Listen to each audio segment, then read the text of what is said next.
이제 오픈CL의 그 네 가지 모델 중에 두 번째 모델, 엑스큐션 모델에 대해서 한번 살펴보도록 하겠습니다. 오픈CL 엑스큐션 모델은 이제 오픈CL이 제공하는 플랫폼에서 내가 원하는 프로그램이 어떻게 이제 수행이 되게 할 건가에 관련된 모델이에요. 그래서 기본적으로 이제 실제로 병렬 처리를 해주는 그 프로그램은 호스트가 아니라 디바이스에서 도는 커널이 이제 수행을 해주는 거고요.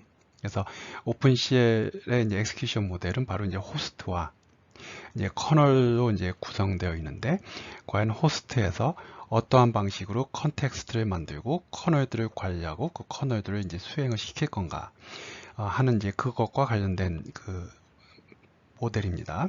그래서 기본적으로 이제 호스트에서 돌아가는 프로그램은 관리자죠. 그래서 내가 그 커널에서 내가 원하는 계산이 즉 내가 원하는 massively parallel 그 컴퓨테이션이 일어날 수 있도록 호스트가 이제 관리를 해주는 거죠.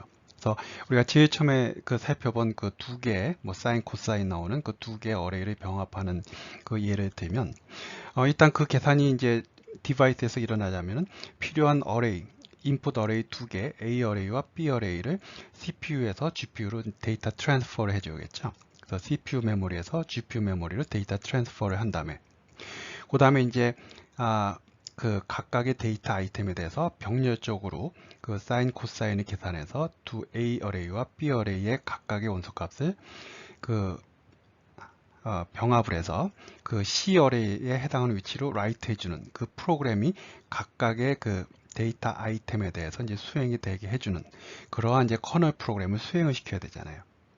그래서 앞에서 얘기한 대로 먼저 필요한 데이터를 CPU 메모리, 즉 호스트 메모리에서 GPU 메모리로 트랜스퍼 해주고, 그 다음에 일단 GPU 메모리로 이제 원하는 데이터가 갔으니까 각각의 데이터 아이템에 대해서 원하는 계산이 일어나서 해당하는 아웃풋 어레이, C 어레이에 라이트 해주는 그러한 커널 프로그램을 이제 수행을 시켜야 되고요.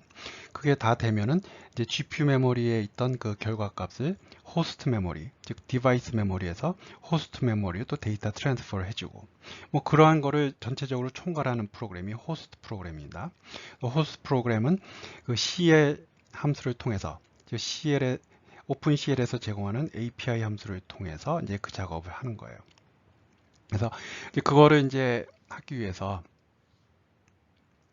뭐 데이터도 트랜스퍼 해줘야 되고 뭐 명령어도 내리고 이제 그러한 거를 이제 커맨드 Q라는 걸 통해서 호스트에서 디바이스로 명령을 내리는데, 뭐 데이터 트랜스퍼 하는 거에 대해서는 여러분들이 이제 그 개념들이 뭐 이미 다 있을 거고요.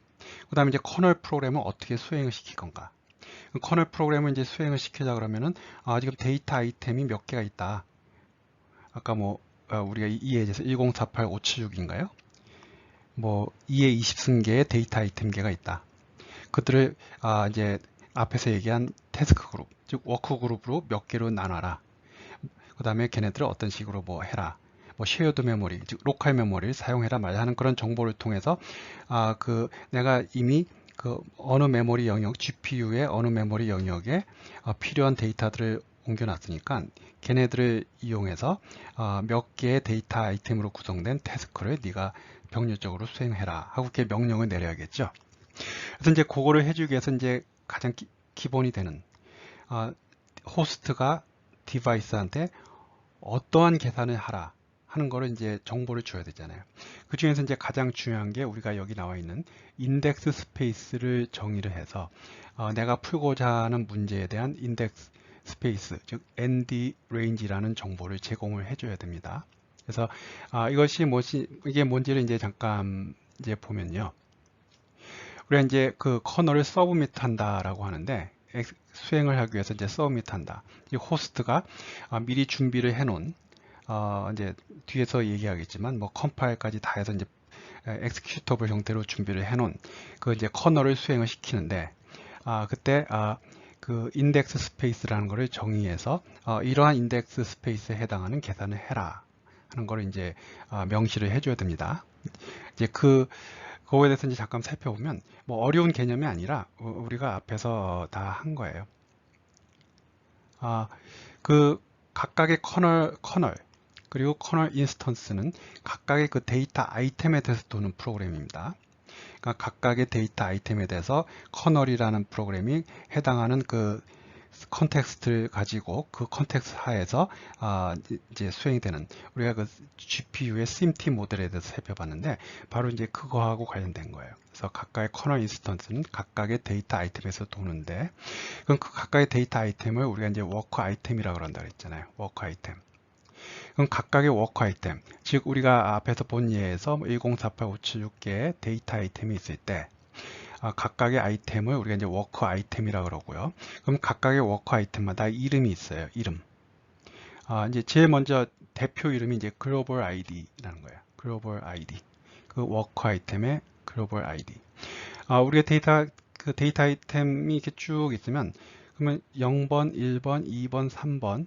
뭐 지금 이 예제에서는 전체 그 태스크를 64개 워크 그룹으로 나눴는데, 그때 0, 1, 3, 4, 63, 그 다음에 64, 65, 127, 그 다음에 128 쭉 가죠. 그랬을 때 내가 전체 영역에서 몇 번째인가, 전체 영역에서 몇 번째인가 하는 게 글로벌 아이디입니다. 글로벌 아이디.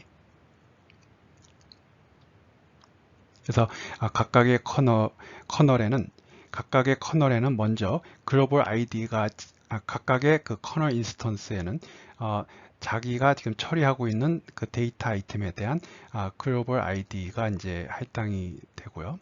그리고 각각의 데이터마다 뭐 단순한 그 프로그램이 아니라면 각각의 그 엑스큐션 패스가 다 달라지겠죠. 뭐 해서 if 문장에서 어떤 데이터 아이템에 대해서는 true가 나올 수도 있고 어떤 거에 대해서는 false가 나올 수도 있고 뭐 서로 다를 수가 있는데, 그래서 이제 각각의 그 커널 인스턴스가 해주는 일은 같지만 해당하는 글로벌 아이디, 즉 내가 처리하고자 하는 데이터 아이템에 대해서 그 엑스큐션 패스는 다를 수 있는 겁니다. 그게 우리 이제 심트 개념의 GPU 처리 구조잖아요. 그래서 먼저 여러분들이 이제 명심해야 될 거는 각각의 데이터 아이템의 어떻게 보면 진짜 이름이죠. 걔의 진짜 이름은 글로벌 아이디. 얘는 131번째에 해당하는 거다. 해서 이렇게 글로벌 아이디가 붙게 됩니다. 여기 뭐 그림이 있으니까 뭐 보면은 이제 각각의 전체 태스크를 동일한 크기의 워크 그룹으로 나눴을 때, 이때 이 개수 64를 우리가 워크 그룹 사이즈라 그러고요. 각각의 워크 아이템에 이제 글로벌 아이디가 붙어 있는 모습을 지금 볼 수 있습니다. 앞에서도 설명한 것처럼 이제 전체 워크 아이템들이 워크 그룹으로 이제 이렇게 조직화가 되어 있는데, 각각의 워크 그룹도 이름이 있어요. 그래서 우리가 워크 그룹 아이디라고 합니다. 그래서 0번째 워크 그룹, 1번째 워크 그룹, 2번째 워크 그룹, 3번째 워크 그룹. 그래서 워크 그룹 아이디가 있고요. 그 다음에 이제 그러면 이제 예를 들어서 글로벌 아이디가 131인 이 워크 아이템인 경우에는 2번 워크 그룹에 존재하는데 그 안에서 몇 번째인가 하는 그 정보도 굉장히 중요하게 사용돼요. 우리가 이제 그거를 로컬 아이디라 그러는데, 어떤 워크 아이템의 워크 그룹 내에서의 그 아이디를 로컬 아이디라고 합니다. 그래서 예를 들어서 지금 글로벌 아이디가 131인 이 워크 아이템인 경우에 그 워크 그룹 아이디가 2번인, 즉 2번 워크 그룹 내에서는 0, 1, 2, 3, 3번째잖아요. 세 번째. 그래서 이 워크 아이템의 그 로컬 아이디는 바로 요 3번이 되는 거예요. 그래서 3번. 그래서 글로벌 아이디가 131인 워크 아이템은 그룹 아이디가 2인 그룹 내에서 로컬 아이디 0, 1, 2, 3번을 갖게 되는 겁니다.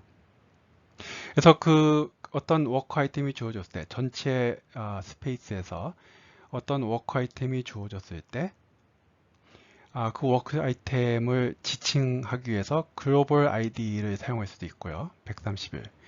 또는 이 워크 아이템은 로컬 아이디가 2고 그 다음에 워크 그룹 아이디가 2번이고 로컬 아이디가 3번이다. 그렇게 얘기할 수 있어요. 뭐 어떻게 얘기하건 유니크하게 그 워크 아이템을 지정할 수가 있게 되죠. 그래서 어떤 워크 아이템을 내가 지정을 할 때는 그 글로벌 아이디를 통해서 하거나 또는 로컬 아이디와 워크 그룹을 통해서 할 수 있다. 그리고 내가 어떤 이제 오픈시에 애플리케이션을 작성하면서 어떤 일을 하느냐에 따라서 글로벌 아이디가 필요할 때가 있고요. 그룹 아이디가 필요할 때도 있고요. 그 다음에 뭐 그룹 내에서의 로컬 아이디가 필요할 때도 있어요. 그거는 이제 상황에 따라서 내가 필요한 정보를 가져다가 중요한 거는 커널이 수행되는데 커널은 각각의 워크 아이템에 대해서 도는 겁니다. 그러면은 똑같은 프로그램이 돌지만 우리 SIMD에 기반을 둔 SIMT 모델이기 때문에 그 똑같은 그 코드가 돌지만 각각의 코드가 처리하는 데이터가 다른 거죠. SIMT의 M에 해당하는 거. 그래서 그럼 어떤 데이터를 처리해주는 커널 인스턴스냐? 그게 바로 이제 글로벌 아이디 또는 그 그룹 아이디와 로컬 아이디로 표현한 그 내가 처리하고자 하는 데이터의 아이덴티피케이션이 되는 거죠. 그래서 그러한 이제 용어들이 이제 빨리 여러분들이 이제 익숙해져야 되겠습니다. 다음 이제 우리 여기 NDR range라는 이제 개념에 대해서 이제 설명을 하려고 하는데요. 뭐 내용 자체는 뭐 이렇게 간단한 건데 우리가 이제 다음 시간에 지금까지 이제 우리 어떤 데이터를 여기에 1차원적으로 조직하는 것에 대해서 이제 설명을 했는데 다음 시간에 이제 또 다른 예로 이런 그 내가 처리하고자 하는 태스크를 2차원 데이터로 조직해서 워크 그룹으로 나누는 그리고 그 안에서 글로벌 아이디와 워크 그룹 아이디 그 다음에 로컬 아이디를 설정하는 그러한 방법에 대해서 이제 예를 들어서 설명을 하자 그래요. 그래서 다음 시간에 또 이 내용을 앞에서 간단하게 리뷰를 이제 해야 될 것 같아서 오늘 수업은 여기까지 하겠어요. 근데 뭐 이게 뭐 어려운 내용이거나 뭐 복잡한 내용이 아니니까 여러분들이 이 슬라이드를 잘 읽고 한번 내용을 이해를 한 다음에 다음 시간 시작했을 때 빠르게 어떤 데이터 태스크들을 2차원적으로 조직화하는 것에 대해서 우리가 한번 살펴보도록 하겠습니다.